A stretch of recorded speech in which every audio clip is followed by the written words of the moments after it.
equal parts toughness and love.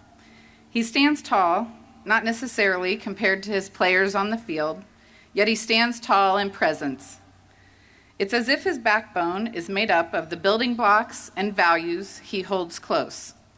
He is respected like none other. Revered, in fact, the kind of respect and reverence that is earned through love and leadership. Not because he has a title or resides in a position of power.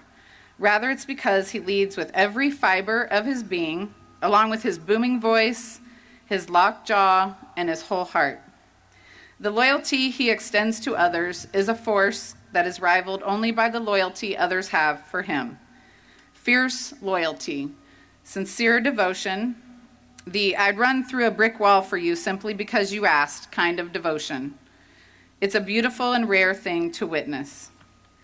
These men, these Mallory men who span decades, all share the common bond of having played for or coached alongside one of the greatest to ever coach the game. They are a brotherhood, a fraternity of sorts, these Mallory men, diverse in backgrounds, coming from all walks of life. They carried their talent with them upon arriving. He pieced them together like an intricate puzzle, getting the most out of each and every one.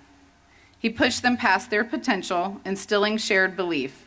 And when they left, they carried with them the bourbon barrel, the brass spittoon, and of course the old oaken bucket. They wore shiny bull rings, sometimes on more fingers than one, yet they carry so much more within. You will recognize them when you see them. They are the ones who arrive 15 minutes early to everything decades later. Grown men still fearing dawn patrol. Their physical appearance has changed over the years, yet each and every one of them would suit up and go to battle for him, run through a brick wall for him, if only he would ask. They are the ones with the locked jaws who stand a little taller than most, not because of their height, but because of the values he instilled in them. He resides in their hearts and minds and in everything that they do, and he always will. He's beloved beyond measure. Equal parts toughness and love, a true leader of men.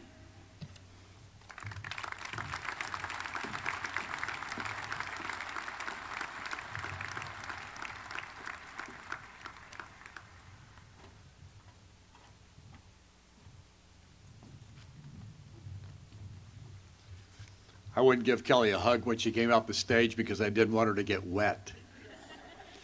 Hope you're all doing all right.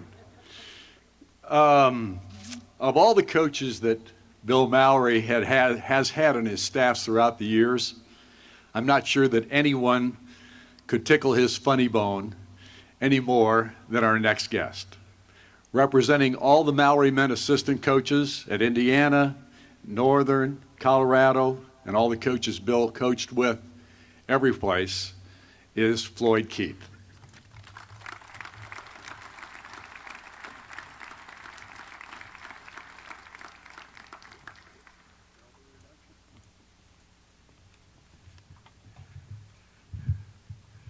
You know what Bill would be saying right now? Floyd, where's your damn coat? Turn it soft on me. Damn it. Hell, I might have to go back and get the coat, Allie. I don't know. Extraordinary resourcefulness. His almost superhuman capacity for work. His hardiness and lack of concern for personal comfort. His disregard of danger.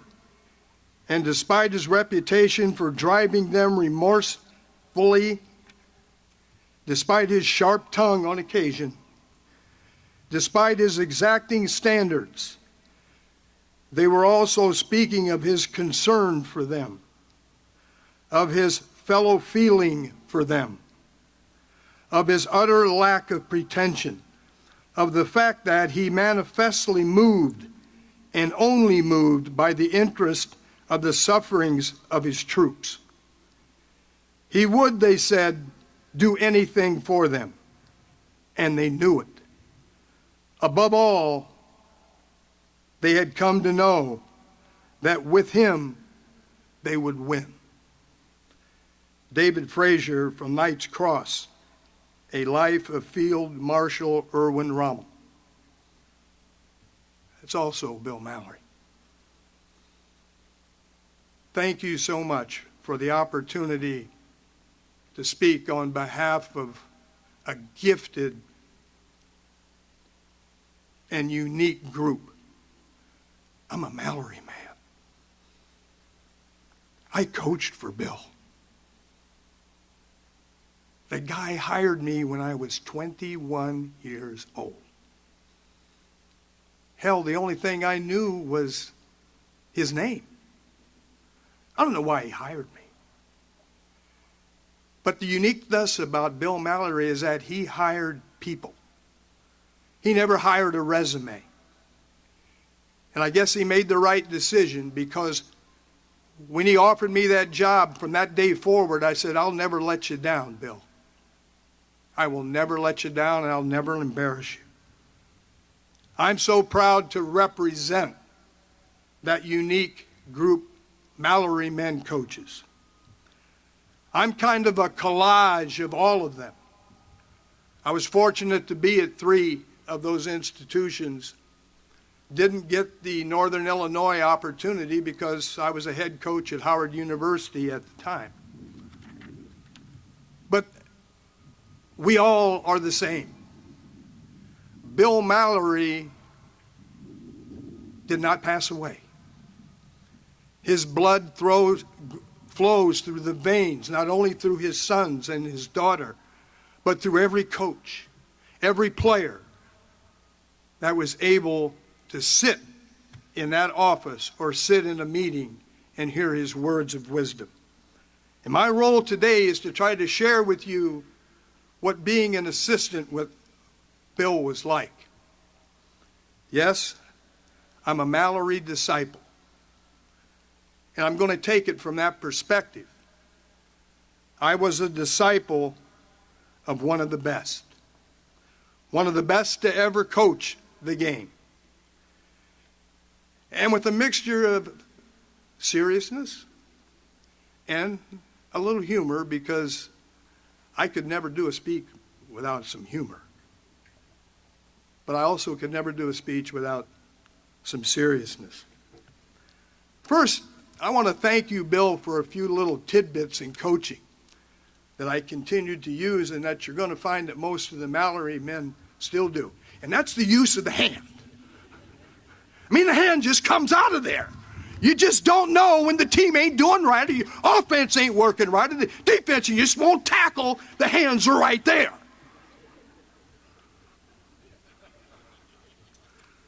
And by God, you got to listen to me.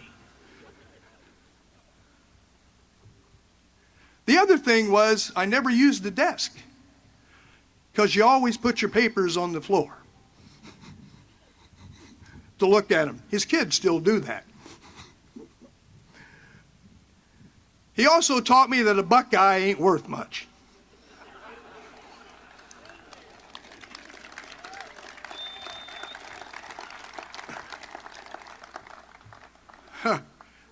The square down here. Don't know if you remember, we're up on that trailer, homecoming. He tromped that Buckeye, took it out, and says, I don't know what the hell this thing is worth, but it ain't worth much. And he put it down and he tromped it. We went out there and tromped their ass 41-7, right up here. He also taught me how to shine a pair of shoes. Bill never went anywhere without a spit-shine pair of shoes. Up early or late, if you recruit with him, he never left until the shoes got shined. And I always stood, he put particular interest on the left one because that one was always shaking. We also never passed up a Bill Knapp's or a Bob Evans or a Cracker Barrel. The man loved ice cream, as you all know, and he had a unique passion with the English language. He changed some names of some states. Kentucky.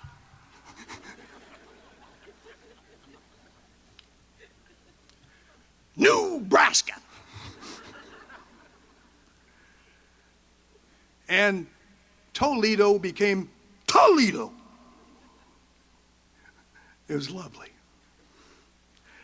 One of the greatest things, y'all know the pregame. You know, he taught the two-step. You guys know the two-step, the pregame move before you're coming out of the tunnel? I'm just going to show you a little bit. You'll all know it.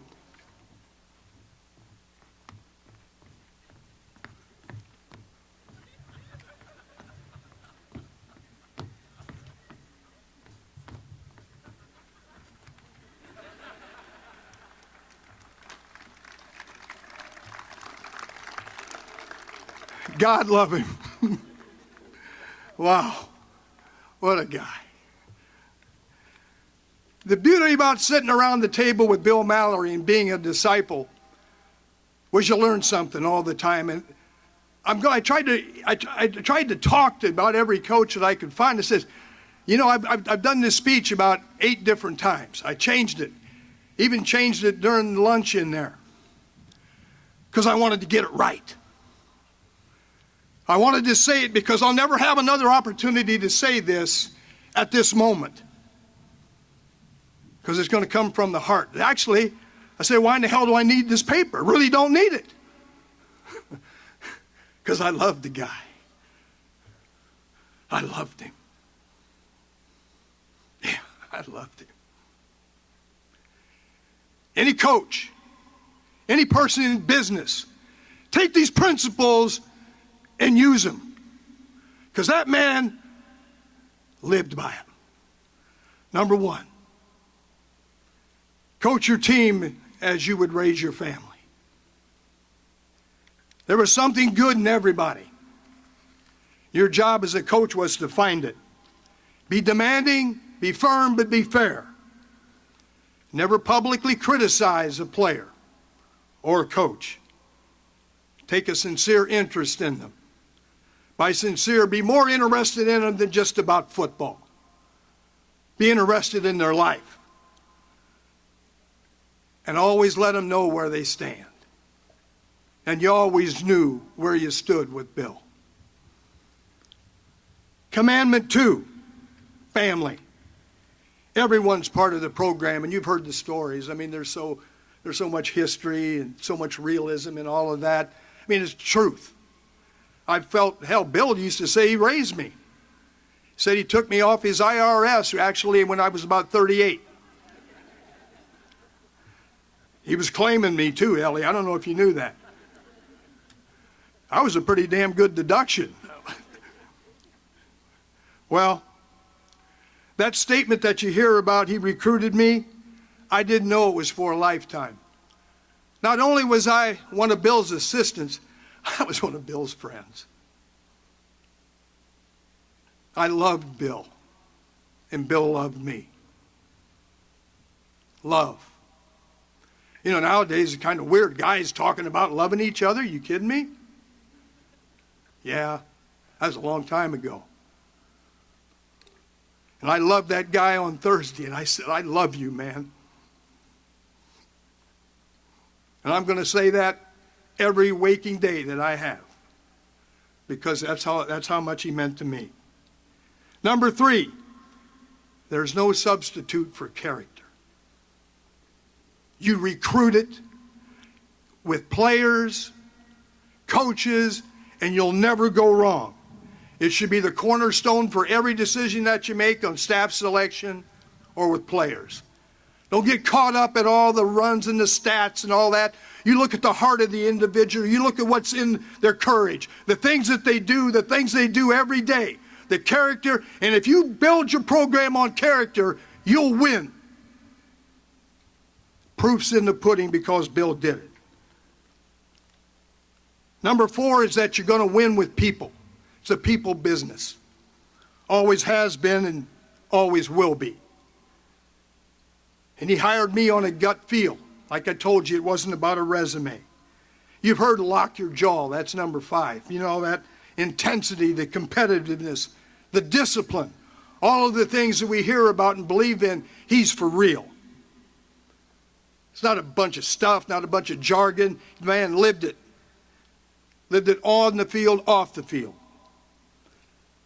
Most important, number 6, education. He cared that you got a degree. He cared that you went to class.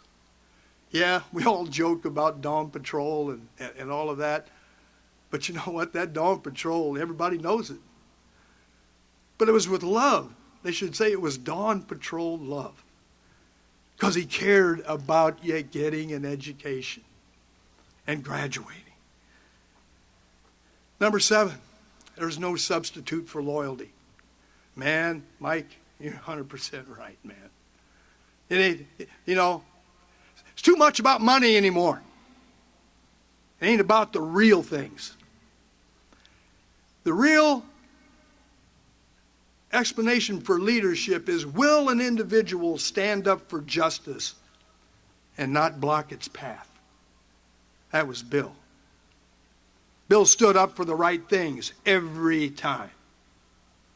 And it wasn't just to win, he stood up and did the right thing. Was it right? Could he look in the mirror? And he could. Integrity was number 8. Do it the right way. And the right way was not always the easy way.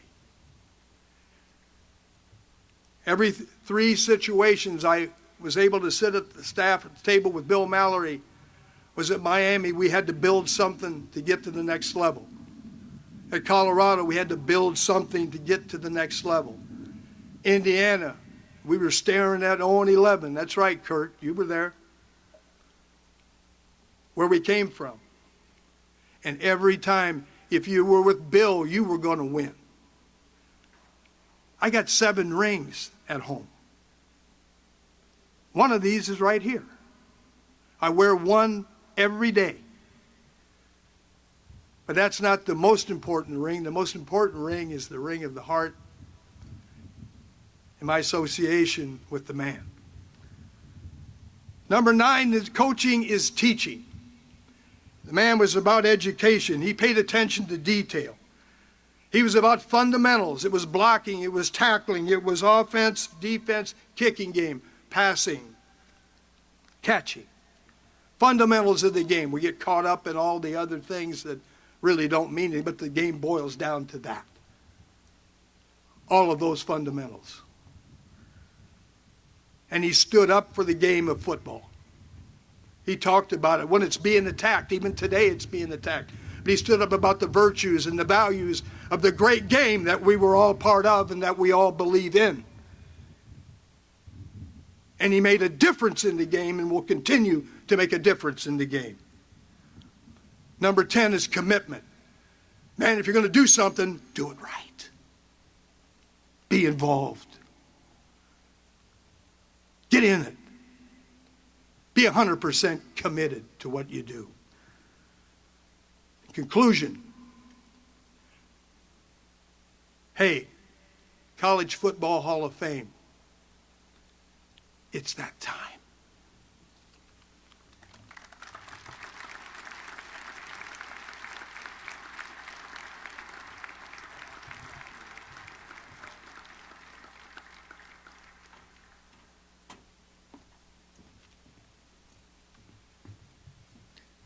Now, if you would, please turn your attention to the video screen for a special tribute to Coach Mallory. I'm Bill Mallory, and I'm a Hoosier.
phenomenal. Throughout his life, Bill touched the lives of both young and old, and a perfect example is the son of Mallory man Chris Smith, who graduated in 1994. This young gentleman is graduating high school today and is missing that moment because he wanted to be here to pay tribute to Bill. If you would, please welcome Connor Smith.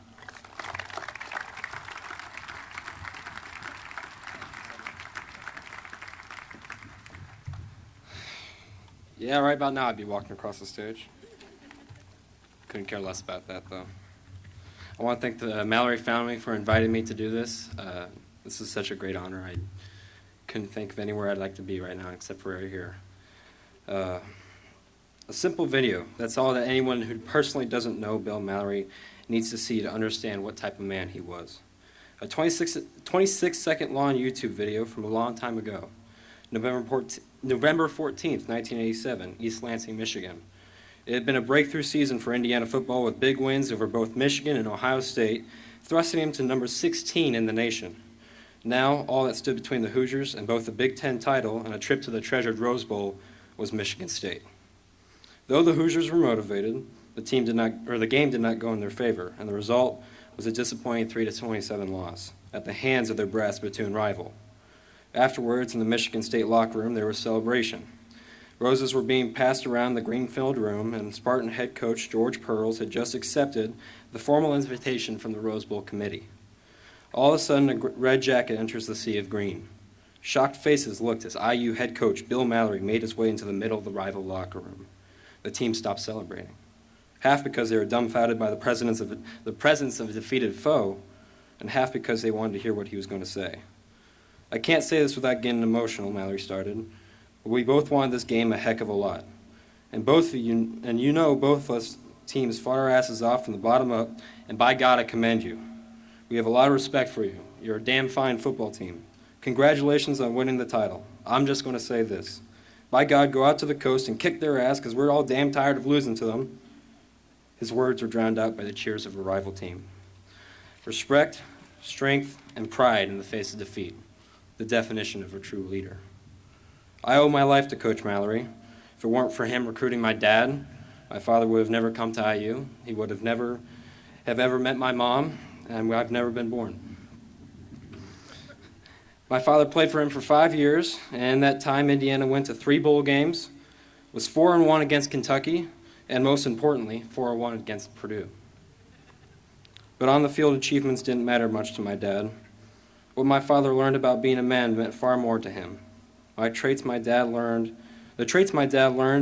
and then summarily taught me are similar in all Mallory men. Always be a gentleman, arrive 15 minutes early to everything, never quit trying no matter the odds, and be tough. These are lessons I learned growing up, and much like any kid of a Mallory man, growing up with the phrase, lock your jaw, gave me a mental toughness that many other teammates, classmates, and friends didn't have. I also grew up with a second family, a football family, that was in some ways closer to me than some actual relatives. Made up of former teammates and roommates from my dad's years in college, they bonded over the shared experiences that they had at Indiana. Each one of my dad's friends looked at Mallory with a semi-divine stature. This man shaped them to be upstanding men, and for that they were forever grateful. Football reunions presented me with stories and lessons from Coach Mallory that I'll never forget. Times like the 20th anniversary of the 1993 Independence Bowl, when a certain Mallory man went up to a prominent figure from IU and whispered to him, "Never eat with a hat on in the presence of Coach Mallory," prompting said figure to solemnly take off the hat. These men grew up with respect unlike any other for the man that brought them together. These men loved their leader because he loved them. I knew Coach Mallory growing up. Team reunions, football games, and even church gave me opportunities to talk and learn as much as I could from such a legendary figure. Over the years, I developed a good relationship with Coach Mallory, talking to him about football, my future, leadership, etc. I learned a lot from the comparatively little time I spent with him. I took in whatever I could from this man who had shaped so many great men. A week before he passed, I had received a letter from Coach Mallory about me graduating. He congratulated me and wished me the best, writing, "You'll do well, you're a winner." Never once have I received a letter that I hold more dear to my heart than that one. He is someone that I always look up to for inspiration and advice. There's not a single figure that I've met who is as universally loved, revered, and respected as Coach Mallory. By simply knowing him, I've become a better person. His name and his outstanding reputation as a coach and leader of men will always be known, and the people whose lives he touched will always hold a special place in their heart for him. Words cannot describe the love that many have for Coach Mallory. Thousands from across the nation pass on the lessons that they learned from him to future generations. Many, including myself, will always hold up his motto as our own wisdom: lock your jaw. Thank you.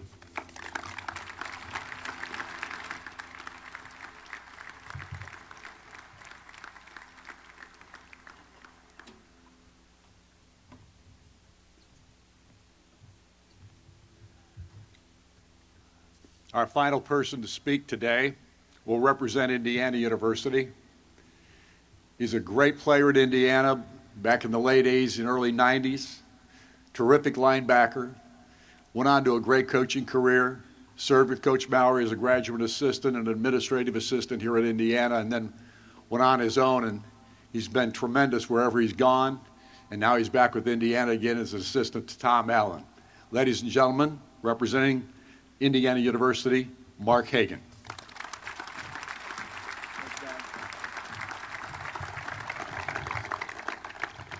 Wow. Over the course of a few hours yesterday and today, certainly heard a lot of awesome things about Bill Mallory. I'm truly honored to be up here today to represent the Mallory men from the IU years. It's certainly a very humbling experience. I know there's a lot of guys out there that could stand up and do just as good a job as any of us that have been up here today. And so it's certainly a privilege to stand before you. I think the first thing that always has come to my mind when I think about Coach Mal is I've always held him at that same level as my dad. And my dad is out here in the crowd today because my mom and dad believed in Bill Mallory from the get-go. And they knew that when they were going to send their son off to college, they would be taken care of, they'd be cared for, and he would be loved. And that's truly how it was. He's been a true father figure to all of us, and he's molded us all into young adults, but yet so much more. In my opinion, he's the ultimate leader, a servant leader, cares more about everybody else than himself. And along the way, he taught us commitment, humility, loyalty, toughness, intensity, competitiveness, honesty, and integrity. You've heard all these things over the past few hours. And before I go on, I got to thank Ellie and her kids. You know, it was awesome this morning to sit in that church and hear all of you talk about your dad. And the messages were all different in many ways, but very, very similar too. And I will say this, if I had my hands over my eyes when Kurt was talking, I would swear that that was Bill Mallory up there speaking to the entire congregation. So I thank you all, because as you know, to Coach Mal, family was everything.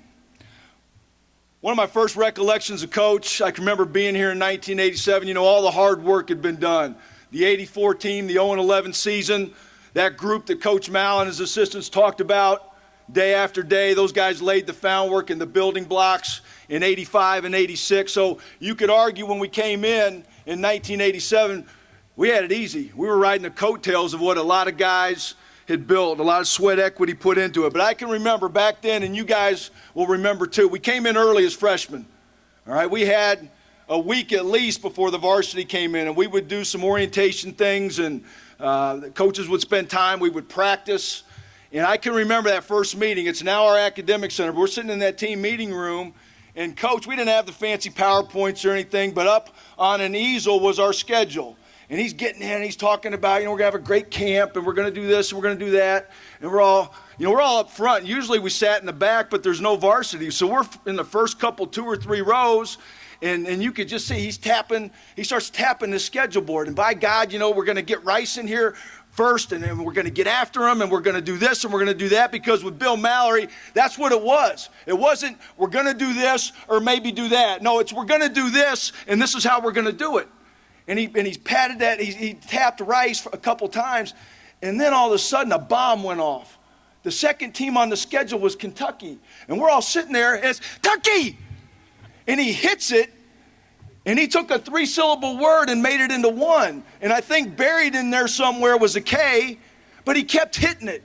And as he kept tapping it with his index finger, you could see the intensity come out of his body, the fever and the energy that would build within him. And of course, the saliva started to build, and the saliva bombs were coming out.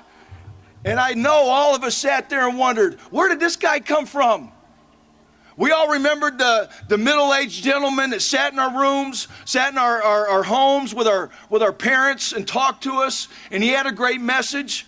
But then it's like the Hulk came out of nowhere. But you know what? Like my fellow freshmen, I was all in. I was all in, and there was no turning back. We could tell right then and there that Bill Mallory meant business, and we were just getting started in a great, great journey. Fast forward a couple months, and we go over to Columbus, and yeah, it was a great Saturday, but the thing that I remember on Friday night, back then, we went to the opposing team stadium and we practiced. You don't do that anymore. Maybe you go and walk around if you've never been there, but we actually went and had a practice. We had our sweats and our helmets, and I'll never forget, Coach brings us up afterwards. And we were maybe in the middle of the field, but I want to think we're closer to our sideline. And he started to tell us a story. And that's a story back in 1951. It was a story of a father and a son that sat right up there in the stands and watched a football game. And you know what? That was the last time Indiana had beaten Ohio State. And you all remember him pulling the Buckeye out a year later. Well, he pulled a Buckeye out that night, and he stopped it in front of his football team, because by God, there was no doubt about it that we were going to go out there tomorrow and get it done. And that's exactly what we did. And we were disappointed. We came in at halftime, it was 10-10, and our guys were pissed. They were mad. We let them back in the game. But you know what? With Coach Mallory, there were no alternatives. He wasn't going to change the message. This is what we're going to do. We're going to keep doing what we're doing. We're going to go back to work. And you know what? Our guys were confident. Those juniors and seniors in that locker room, there was no doubt, because that confidence had been planted years ago by Bill Mallory. In the next 2 quarters, we went out and scored them 21-0. And it wasn't even that close. Shoot, I'm a snotty-nosed freshman, and I'm watching these guys go out and dice up the great Ohio State Buckeyes. And it wasn't even close. Sure, Dave Schnell and Anthony did their thing. And when they focused on those guys, Tom Poles came up with 2 huge touchdowns. And on defense, yeah, Van and Joe and Willie Bates were all doing their things, but it was 2 huge interceptions by Brian DeWitts that sealed the game. And boy, it was fun. Boy, it was fun. One thing I always love about Coach Mal is he would always take opportunities, good or bad, to plant seeds for future times, for future events. And he certainly did that. We were going to enjoy that victory against Ohio State, but you didn't have to look any further than Earl Bruce whining about how it was the darkest day in Ohio State history. And by God, Coach was not going to let us forget that, because you know what? That was a slap in the face. And if you thought today was the darkest day in Ohio State history, wait till next year, Floyd, right? The next year, it wasn't even that close, 41-7, because that's what Coach had built here. Let me back up a couple months. As important as that game was with Kentucky, if Purdue was number 1, Kentucky was 1A. There was just no doubt about it. And for some reason in that 87 season, we went out and probably played our worst game of the year. We go down to Lexington. They beat us 34-15. Didn't play well. Got beat by a good football team. I'll never forget, we're sitting on the buses ready to make that 2-hour and 45-minute drive back to Bloomington, and it's quiet. It's quiet. There's no jacking around. You put your heart and soul in the last 3 hours, and you came up short. And I'll never forget, we're getting ready to pull out of the parking lot, and the bus stops. I'm on the second bus with the defense. Coach Mallory's up on the front bus, and about 10 seconds later, the door opens, and here comes Coach Mal up in the bus, and he's mad. He's really mad, and it had nothing to do with the game. It had everything to do with those fans taunting us as we got ready to leave that parking lot. And he was pissed. By God, you guys coming back, and he kept pointing out there in the parking lot, don't you forget this. And you all hear about the lockjaw, where by God next year, we're going to come in and we're going to lock that gate, and we're going to lock that gate, and we're going to kick their ass. And that's exactly what we did. Now, those seeds were planted a year earlier by Bill Mallory. He took that opportunity not to whine and sulk his head about the loss, but he was going to get his team ready to play that very next year. You know, one of my favorite qualities about Coach, and you've heard all the stories, there's never been a more selfless individual I've ever been around, the most humble person I've ever known. I'm going to tell you a quick story. Kurt Tittman was a freshman manager in 1990. Marty Clark hired him, and make a long story short, Kurt shows up with the rest of the freshmen. Kurt tells me it's probably the first time, maybe the second time he's been on campus. He's walking across the north end zone, maybe that very first day. And who do you think's coming across the other way? Coach Mal. Well, Kurt tells me, I'm just a little nervous. I'm just going to keep to myself and keep on walking. And he gets up within a few feet, and all of a sudden he hears a, hey, Kurt. Kurt kind of stops, and he's startled. He's never met Bill Mallory. That was Coach Mal. It was so important to him to learn who his incoming freshman managers were and take the time to stop and introduce himself to a manager. That's all you need to hear. That's all you need to know about Bill Mallory. He was a people person. It was always about the other people. You can guarantee that that story and the feeling that that left with Kurt Tittman stayed in his heart. It certainly did. You know, playing for Coach Mal was tough. There's a lot of great stories, but it was tough. But you know what? Life is tough. Life is hard. It's difficult. That's why football is such a great teacher. Did you just listen to that speech he gave after his last coaching game? That was Bill Mallory at his best. If that didn't fire you up, there's something wrong with you. Yes, we would run through a brick wall for him. He was passionate. He was loving. He was caring. He was all in. But yeah, it was tough. You can't go out there, especially back in the late 80s, early 90s when I was playing. It was a different game. It was a different game. I'll never forget in 1989, we had a great offense. You have Dave Schnell, you have the leading contender, Anthony Thompson, for the Heisman Trophy, but we were rebuilding on defense. We were young, and we had our ups and downs. And I'll never forget, after a late season game, I don't know if it was Michigan or Michigan State, but we didn't tackle well. Guess who our scout team running back was in 1989? I'll tell you, it was Vaughn Dunbar. We had Anthony Thompson. There was no reason to play Vaughn. Anthony was as durable as they came. He was a workhorse. Why waste a year on Vaughn? So they stuck Vaughn on the scout team. And after the Michigan State game, we were just going to do some live tackling. So Coach brings Vaughn down with the other running backs, and Coach Novak's got us linebackers, and we're struggling. I mean, Vaughn's a stud. We're kind of hitting him and falling off, and it's pretty pitiful. All of a sudden, Coach pushes everybody out of the way. I'll show you how to tackle.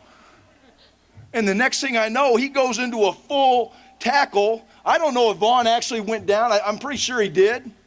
And I look, Coach's watch is busted into like 10 pieces. His glasses had flown off. He's got a cut right above his eye. That was Bill Mallory. He not only demanded toughness, he was tough, period. And I loved it about him. You know, we stubbed our toe, as Coach would say in '89. It was disappointing. But he was not going to take any steps back. We were not sliding back. And so he amped it up in 1990. I saw Coach Uselak this morning before we went in to the church. And Elliot Uselak, to me, was kind of a clone of Coach Mal. And you coaches and players will get a kick when I say interior, which was the toughest part of practice day in and day out. We would line up and just go at it. And it wasn't anything fancy. It was I formation football, downhill. We were running ISO and we were running off tackle. And I want to say when Coach Uselak came in, that went from a 15-minute period to about a 30-minute period. But you know what? By God, we were going to get back on track, and we did. And we moved forward, and we got better. In the recruiting process, we first learned of Coach Mallory's honesty and integrity, came into our homes and talked to us about it. And we learned that the honesty and integrity was beyond reproach. The thing we love, he never minced words. You always knew where you stood. He never cut corners, and he always did things the right way. He demanded that of his players, and he demanded it of his coaches as well. You know, a trait all winners possess is competitiveness. And Coach Mal certainly had it. His was off the charts. In fact, I was talking to Kevin Kelly, who was a senior on the '87 team. And a lot of you guys that were teammates with Kevin know that Kevin was best friends with Walter Payton. Yeah, the all-time great in the NFL, best friends. They developed a relationship, and they would work out, and Kevin would run the hill. Kevin mentioned to me last week, he goes, Mark, you know, I always thought Walter Payton was the most competitive person I knew. That was until I met Bill Mallory, and that was Coach Mal. You guys watched one of my favorite videos, Coach Mal going in to the Michigan State locker room. We didn't know about that. There wasn't any Twitter. There wasn't any social media. That all showed up after the fact. What a great, great example of class, a true sportsman. That's why Bill Mallory was respected by everyone.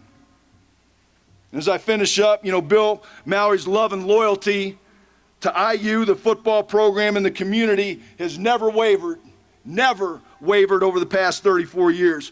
I go to a story my senior year in '91. We had a good football team. We got off to a slow start.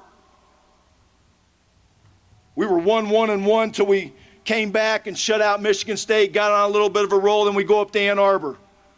And Coach had been a little hot earlier in the season because we tied Missouri. There were some questionable calls. And we go up to Ann Arbor, and I'm not going to relive that day, but we lost a close one. It was a tough game. They were led by Desmond Howard, and we came up a little bit short. And I'll never forget that Monday, Coach goes in to his press conference, and he wasn't going to sit back and take it anymore.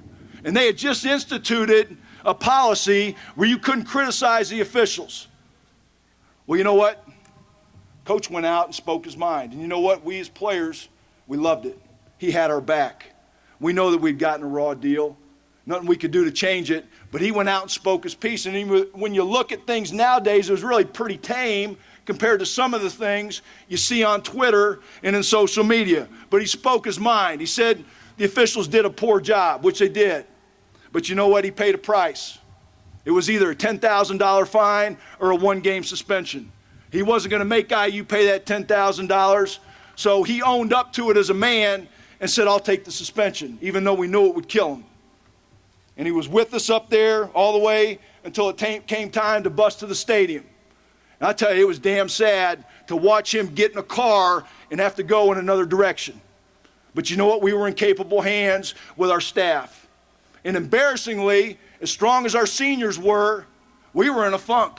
We were. I thought we'd go out and play lights out, and we were down 17-0 at halftime. I'll never forget Coach Novak. He wasn't, out of control at halftime. He just said, look, they can't score anymore, period. We had a lot of seniors. And what happens? We kick off, they go right down the field and kick a field goal. And we come off the sidelines, and he's pleading with us, like, did you not listen to me at halftime? They can't score anymore. But you know what? It was just a matter of time before Vaughn and Trent and those guys got going, and we outscored them 28-0. And we were happy. We were excited. But you know what?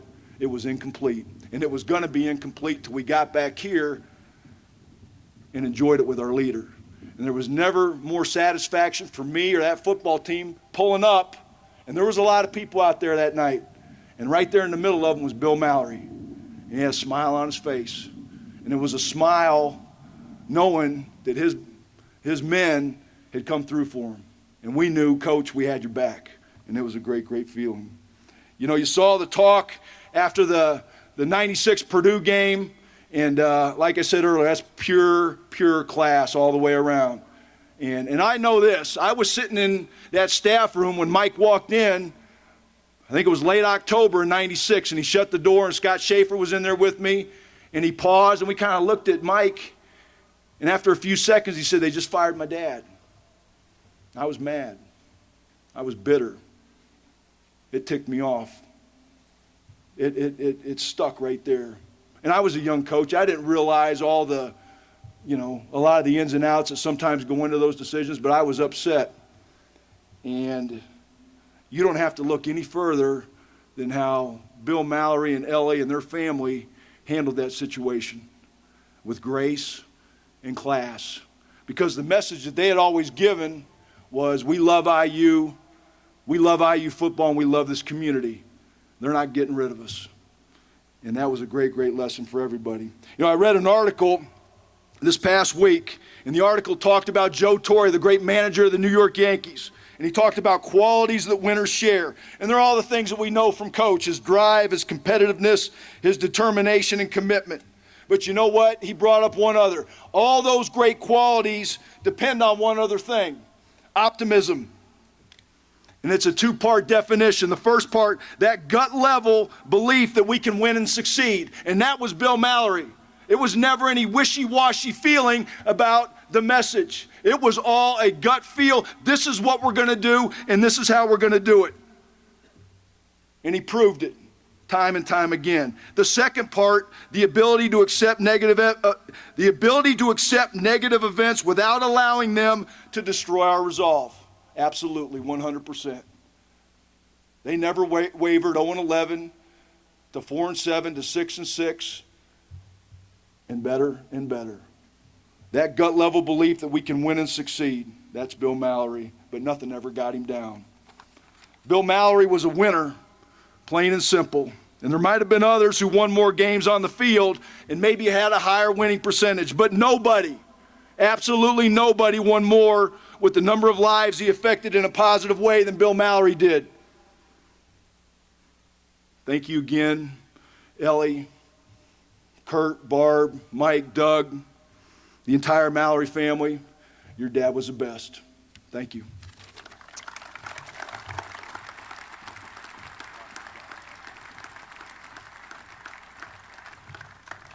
We have one more video tribute here this evening or this afternoon.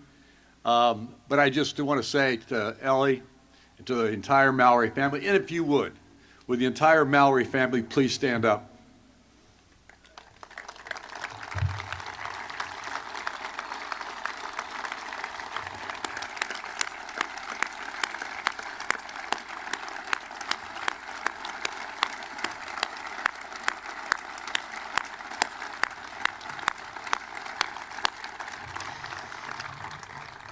Absolutely, we love you guys. We love Bill.